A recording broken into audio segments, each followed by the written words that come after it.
Azərbaycanın ilk qadın rəssamının görkəmli cərrah Mustafa Topçubaşovun həyat yoldaşı olduğunu bilirdiniz? Söhbət Reyhan Topçubaşovadan gedir. O 1905-ci ildə Qubada anadan olub və Azərbaycan rəssamlıq sənətində iz qoymuş ilk qadınlardan biridir. Reyhan xanım ilk təhsilini Hacı Zeynalabdin Tağıyevin Bakı Qızlar Məktəbində alıb. O həm pedaqoq kimi çalışıb, həm də fortepiano təhsili alıb. Lakin daha sonra oğlu İbrahim dünyaya gəlib və gənc ana təhsilini yarımçıq qoymaq məcburiyyətində qalıb.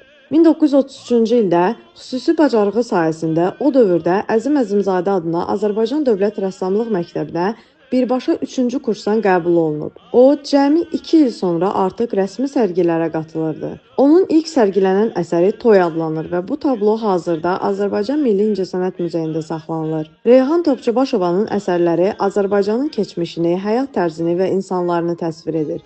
O, 1970-ci il martın 5-də dünyasını dəyişib. Bəs siz onun hansı əsərlərini daha çox bəyənirsiniz?